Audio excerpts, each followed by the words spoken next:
All right, Dutch. Can you unmute for a second? Tell us how to pronounce, please, so we can learn. De Van Spijk? On Speijk. De Van Spijk. On Spike. Yeah. And I'm not familiar with the I sound of the Van Spijk being there in either German or English, which makes it fun when non-natives try to speak it. It's not really there in German. Like the closest is a German followed by an E. A. Yeah. That's the closest to, but that doesn't exist in German. Like it doesn't happen in a word. It's just like two individual sounds. If you were to put it together, it sounds close. So no, it's the Van Spijk. Van Spijk. Named after a Dutch naval officer who, according to legend, decided to blow himself and half of the city of Antwerp up when the Belgians, during their revolt, tried to capture the ship.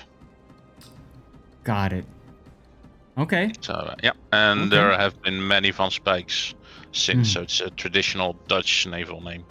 So I think there is, like, it wasn't the warship navals, right? Where they said there's actually a rule in the Dutch Navy that there always at any point has to be a ship named after him in service.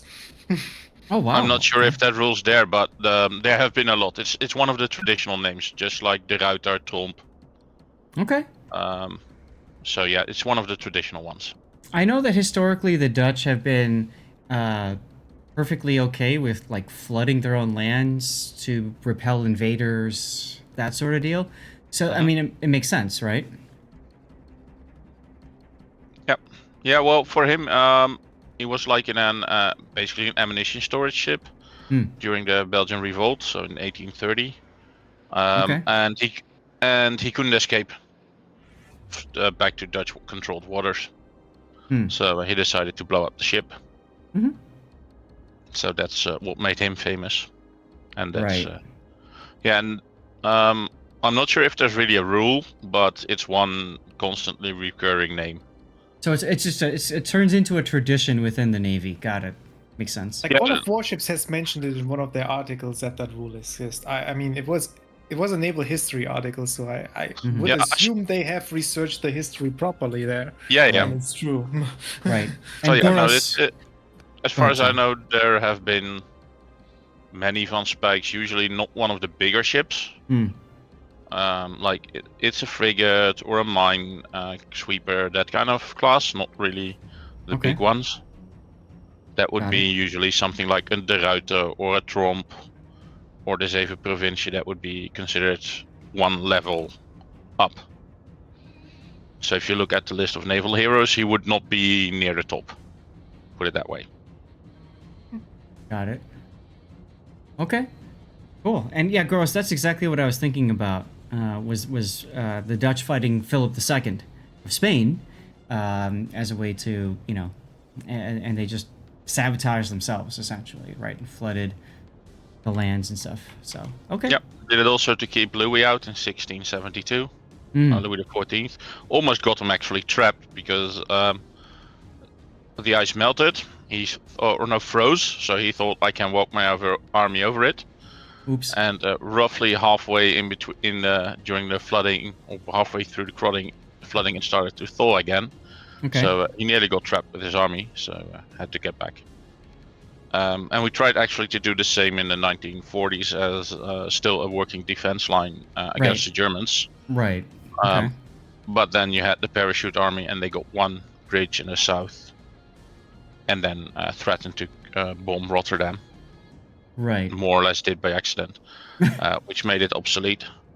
Well, the surrender was signed, and the Germans actually launched the flares to say the bombing should not go through. But that wasn't spotted by some of the aircraft. Like 2/3 of the bombing fleet actually turned around. Okay. So yeah.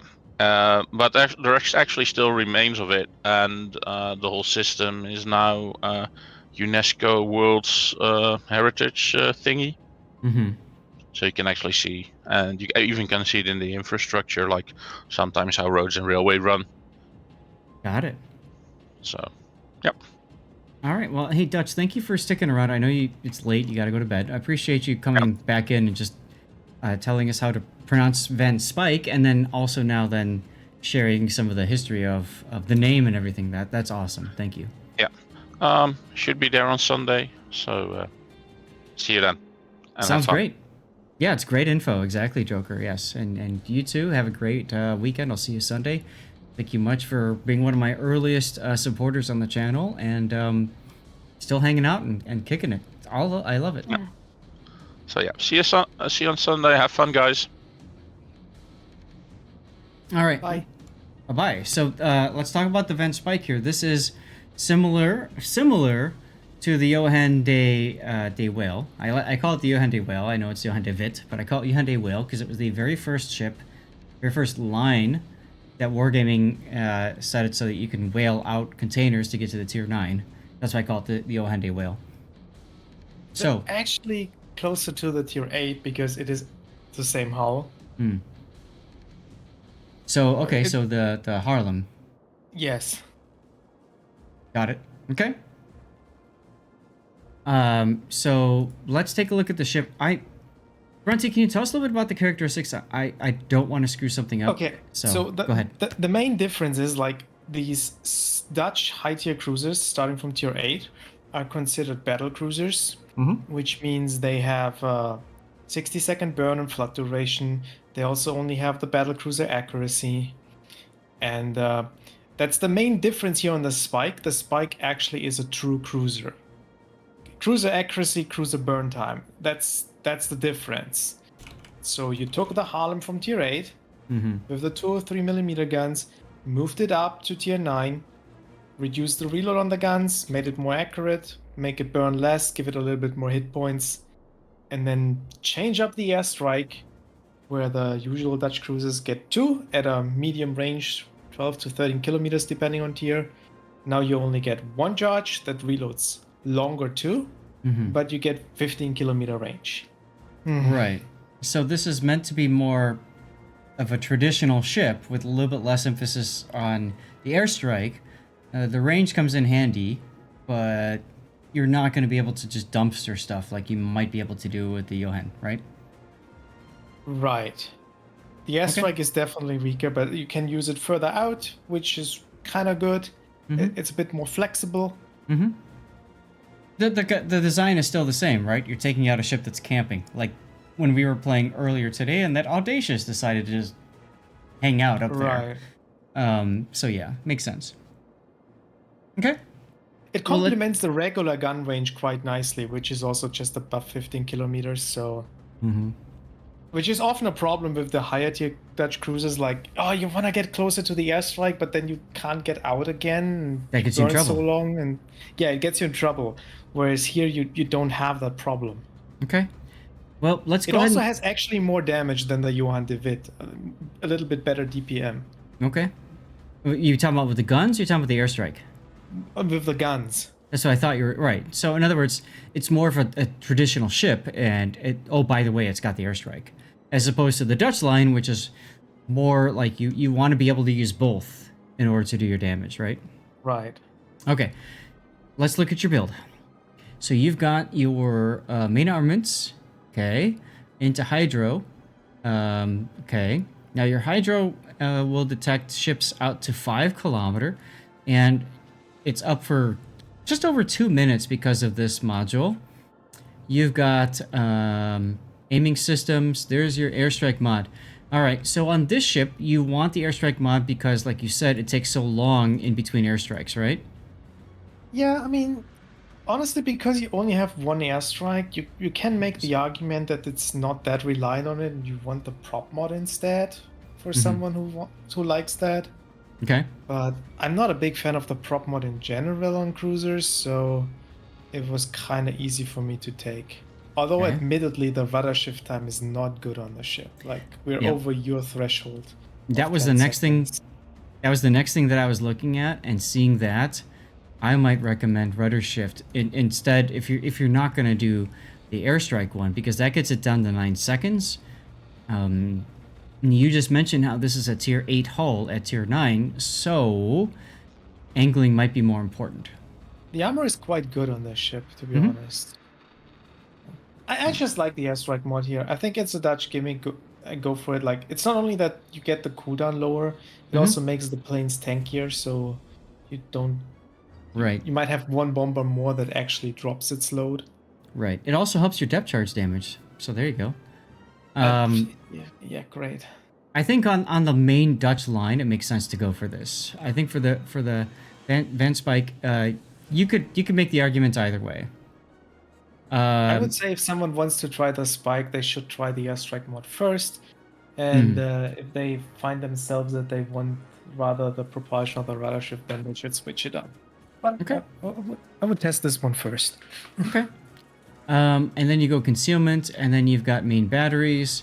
Now your captain, do you have a special captain, or is it just a standard? It's special. Reuter? They are the same. Yeah, I was just about to say that. Okay. It's hard to keep all of the captains in this game straight. So that gives you buffed pyrotechnician or demolition expert, gives you also buffed anti-air, focus fire training, whatever they call it. There it is. Okay. So you've got grease the gears, demolition expert into superintendent, concealment expert, gun feeder to switch between AP and HE, adrenaline rush, survivability expert, focus fire training, and then priority target. It's pretty much the standard build for these type of cruisers. Yeah. I would say, like, you probably don't take the demolition expert on the Tech Tree 9 and 10 Yeah. because they have the higher caliber and have a better fire chance anyway. Mm-hmm.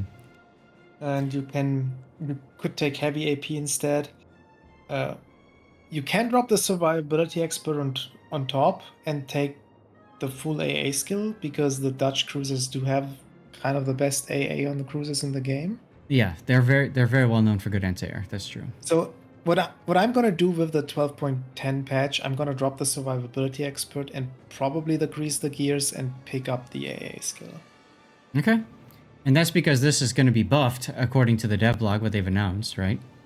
Right. It's the chip consumable preparation time goes to 50% on top of getting buff to the AA damage. Right. Okay. I'm mostly gonna use it not for the AA, but if the AA is shooting, gonna get the consumable cooldown down. All right, let's move on to our flags. So you've got anti-det, fire chance, repair, speed, consumables, anti-air, and then you went for the hydro. Of these, obviously, you said before, hydro's kind of your try-hard flag, right? Yeah, it's also the defensive fire. It does have dual purpose here, actually, on the Dutch cruisers. Good point. Yeah, because you got both. Okay, so that flag helps both. Sure. Makes sense. All right, let's get into your replay then. You know, it's taking a little bit longer than usual to get into this, but I think it's worthwhile. So I sent it in because, like, this ship, you barely see it in battle. It has one of the lowest games played since it got released of all ships. Sure. And I know you like games of first play experience. I totally plan to send in my first replay or first game I ever played in the ship. Yeah. Unfortunately, my first game I had in was like a 7-minute stomp, so yeah, I didn't do that. I agree with you. This ship was kind of released with very little limelight or hype, and at a time when nobody really cared about it much. I know we as CCs kind of, you know, we have the ship, we were given it, we could look at it, but we couldn't even give one away. The problem of this ship is that it's a research bureau ship. Like, and it is a side grade to, like, the Johan de Witt for sure. Like, it's not really unique.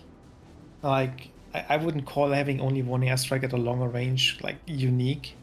Yeah. It kind of is for a Dutch cruiser, but... And people are... Like, you're gonna get your Ohio for research bureau points first. Or a druid or a vampire. Like, these are the ships people usually get. Right. You're not gonna pick up a Dutch cruiser that is a side grade to a line that is already not very popular. No, I agree with you there. Now, would you say that you would use a tech tree captain on this premium ship? You can. What you probably want to do is like you make it a little bit not great spec for the tech tree line, but you pick up the skills like I have now, and you can dual use it on a Dis 7 Provincian Mm-hmm. with like. But you could throw it definitely like the same captain on a Johann de Witt or a Harlem. I wouldn't use it on the Gauden, Mm-hmm. And that's but kind you of. Go ahead. could use it on that or on the tier 7. But then again, the problem is like if you have the D7 Provincian, how often are you gonna play a Harlem? And if you have this ship, how often are you gonna play your Johann de Witt still? So that's kind of the point I was trying to make. Is the other problem with this ship is you're not necessarily going to use it as a crew trainer for your higher tier ships because they play a little bit differently. Duca Yuck just reappeared randomly. That's funny. I'm going to run Stream Raiders off stream because we just started the replay. So I went over to this side, like as you noticed, and like it's a very weird matchmaking. Only one sub, Yeah. no destroyers. Like we were lacking a lot of spotting, and I didn't want to get too close in the B cap and end up in some weird crossfire. It's a lot of cruisers that you can slap with your AP, and battleships that you can try to hit with HE, I suppose. True. But you gotta be careful. Like you gotta know where the enemy is first, so you don't get slapped yourself. Because like we looked at it, the ship doesn't turn very well. Hey, Miss Michelle Jean, welcome aboard.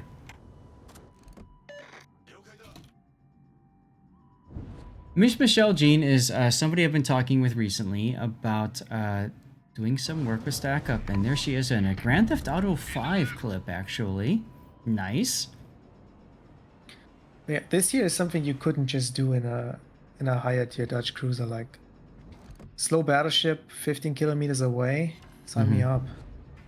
And there's your drop, right? And you got the key G5 on fire. So now you oh, okay, he DCP'd, so you can send your main guns out, get him on fire. Nice.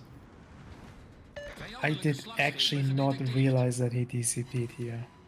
Hmm. No, he didn't. He's still burning. You see, okay, maybe I'm looking at the Colorado then. Yeah, Joker, thanks. Everybody say hello to Miss Michelle G. Michelle, this is kind of what I've been talking to you about, which is just, you know, putting a little bit of a thing. You can see it right there if you want. You can mention it. I've got in my about section a little bit stuff. Can I skip songs that people request? Yes, Iron Meals. If there's one that you put in an error, I could skip. Just let me know.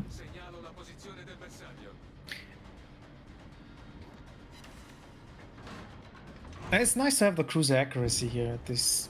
Mm-hmm. A David would not be hitting as much here. I paused it for a sec because I don't know that I like this right here. You're broadside to the Colorado. Why? Yeah. Okay. I mean, kind of forced. I didn't want to go further in. So it's gamer turn. You got lucky he wasn't ready for you in time. You were able to properly angle out. But I wanted to highlight that for just a moment so people can kind of see. Rob demonstrated this earlier today too, a little bit. When you get too far in and you're kind of forced to make that what we call a gamer turn, or I call it the cruiser loser turn. You did not get punished for it though, so there you go. He did luck out. That's correct, Joker, exactly. Calculated risk. Eh. Yeah, you calculated the fact it's a Colorado and you figured he probably can't kill you. Right. Yeah. But he could do dirty things if he was ready. Doesn't look like he was, though. I didn't really expect him to push out further there, though. Like, I thought he would be behind the island enough that the guns couldn't lob over. He definitely seemed to be aggressive, right? On the aggressive side. Yeah. The ship, by the way, has really, really good firing angles backwards at 30 degrees. Over the shoulder, you mean? Yeah, over the shoulder. Whoever shot at him shares Grunty's RNG. You're asking if the rune is AFK? I mean, he did shoot, like, he might... Yeah, like, I see it. Look, it's the pink rune that's still in a position that could be the spawn. I was asking here because, like, I noticed that on the other side we only have this Missouri left, and he is from Bonks, I think he was, like, which is a decent clan. So I was figuring out if it was worth going back trying to help this guy or not. Col_Nasty just Colonel Nasty, for thank you for the 28 resub. months. 28 months. I mean, 2 years of supporting. Thank you, Colonel Nasty. I really appreciate it. And I just want to take a moment and thank you for your suggestions with Stevie for the oil and other stuff. I think, I really think you helped extend his life by at least a couple months, if not more. So, thank you for that. Unfortunately, we have put him to sleep, but I wouldn't have had him for up until this last week if it wasn't for people like you giving suggestions. So appreciate that. Miss Michelle Jean says, "This is dangerous. It makes you want to play." That's why we're here, right? By the way, it's very viable to take range mod on this ship and over the reload if you want to. Like, the shell ballistics absolutely support it. Yeah. Uh, Okay. Now, the nice thing with range is it gives you a little bit more time, assuming you're shooting at things at max range. It gives you a little bit more time to dodge incoming fire. So if you do find yourself taking a lot of hits, especially Citadel hits, range could help you there. Yep.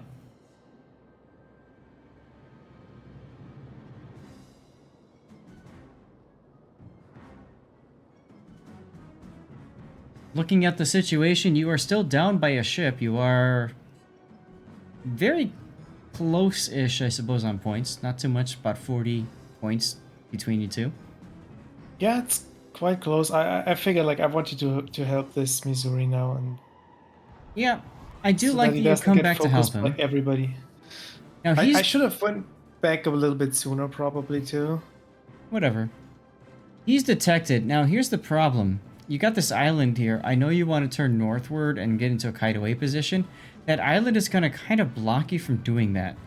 So you're going to have to either go earlier than you want, essentially, and then back into your opponent, or you're going to go in front of the island. Personally, I would go earlier and back in, because that gives you a little bit more control over your angling. That's exactly what I'm doing. I'm turning now and staying in front of the island. Little bit of a delay, in my opinion, in doing this, but it depends I wanted on to your... get a little. I wanted to be a little bit closer so I could use the airstrikes and the gun. Yeah, I can see that. It just depends on your turning radius. You know what I mean? Like if you have a Turning wider radius turning is radius, good. it's hard. Yeah, It's which is why you can do 730 this. meters. Yeah, that's why you can make this work. If you were in a good Leo, you probably would have crashed into the island if you waited this long to turn. Yeah, probably.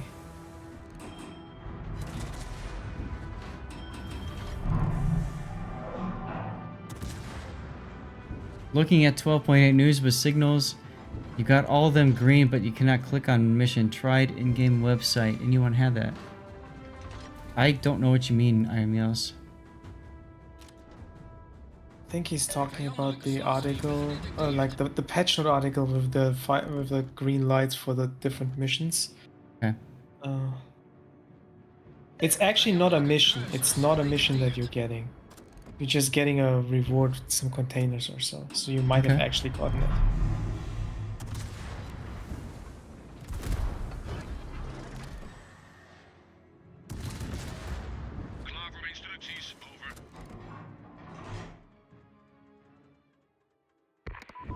Well, I'm sure you were hoping the rune was going to sit still. You decided to move forward. Yeah, I don't know. The enemy team just suddenly stopped pushing. They all turned around. And I'm not quite sure why. Maybe because your team just kind of walked into the B camp? Yeah, maybe. Like, I figured out they would be still pushing to get this Missouri, but I don't know. Well, the Missouri is no longer detected, which makes me think that the enemy sub turned back into B camp.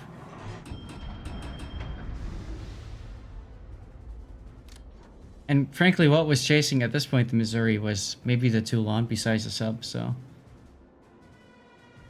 Interesting. Cosmos, what's up? Made my position so much worse because now I'm lacking the range. There's sub. Oh, there's the sub. Did your hydro bring you up, or was that the radar? I think my hydro picked up the torpedo somehow, or were naturally spotted by the battleship. I'm Yeah. not quite sure, but I'm glad we saw it here. Now, I might not have fired there, just to keep yourself undetected. That being said, the enemy sub got killed, so it doesn't matter. But you shooting might have given the enemy sub enough time to reposition and try to shotgun you. I mean, that's a German submarine. I'm pretty healthy. I have my hydro running, so I was not too concerned about the submarine trying to shotgun me. Okay, fair enough. Cosmos, we're doing giveaways in between every replay. We're doing Arpeggio Premium Container, single. So if you are a weeb like myself, there you go. About my accuracy with these bombs, because usually I'm not very good with the airstrikes. Yeah, I'm surprised too, because you kind of hit most, if not all of your strikes, right? Yeah, it works somehow better with the ship than it does with the line, and I don't know why. Maybe because ships, as they get closer, start to try to dodge more? Maybe. There you go, Puck. There you go. I haven't really compared it to, like, maybe the area of these bombs is different. I don't feel like it is. I don't, yeah, I don't think it is, but it somehow works. It could be the speed at which the bombers fly in and drop. Might be faster than the tech tree line. No. No? Still takes Okay. 15 seconds. That's... Okay. I'm just trying to think of what might make it more comfortable, but, you know. When I play Dutch cruisers and I drop my bombs, I can't hit crap. It was the same. Clearly the ship, though, is jiving with you. The one thing you have to keep in mind, though, like, if you don't drop them here on cooldown, you're really wasting damage. Because you can't store up the drops, like, multiple times you can with the line. Alright, this might be your first miss. There it is. Yeah, like, the lead was actually good again, too. Like, I just predicted his turn worse, or wrong. You thought he would turn in, and he turned out instead. Yeah.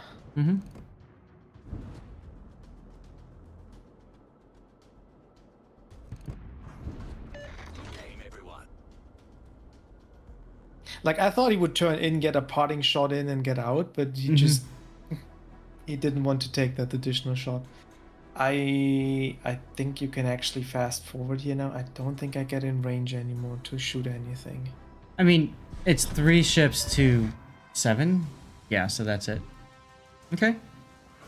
So let's take a look. 110,000 damage. Not bad, not bad, not bad at all.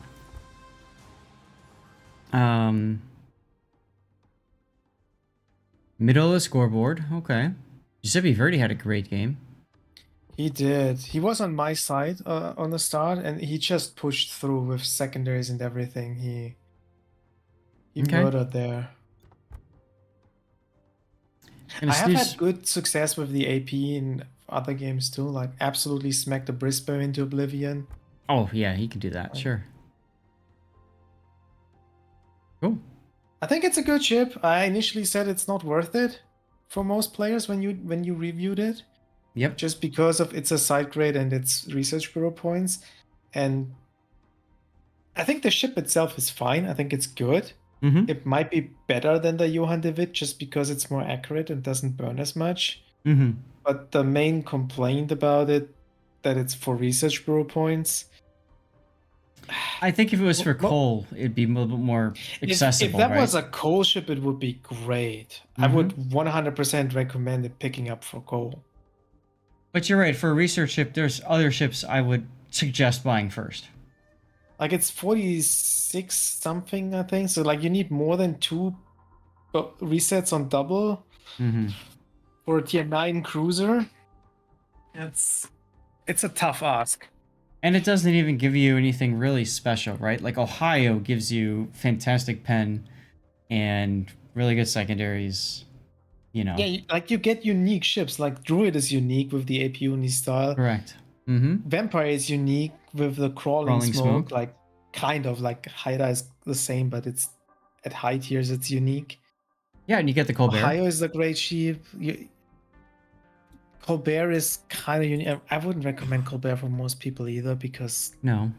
it's a hard ship to play. Man,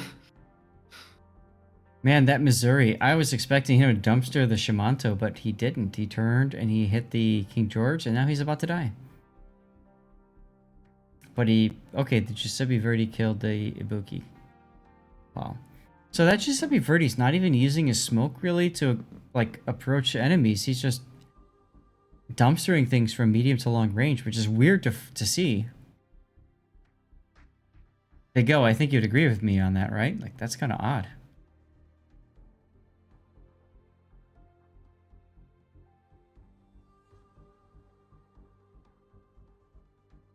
I think we lost Big O.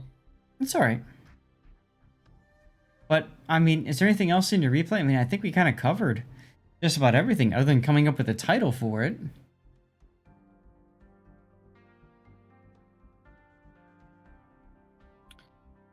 I would have to think about that. Yeah.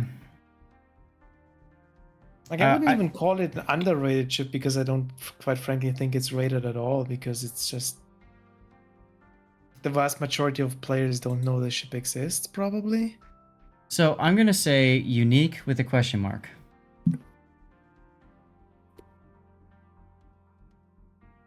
The ship that nobody plays. Yeah, rarest ship in game. You probably have more Arkansas betas you see, or okay, Ibaki Alphas maybe not, but I like it. I enjoy it a lot. And if somebody has a ton of spare research bureau points, might be worth it. Well, Grunty, thanks for your support and thanks for sending the replay in. I think it does a nice job of showcasing the ship, so good stuff. Alrighty, time to draw a new order. Because technically speaking, like research bureau points are unlimited, right? Yes.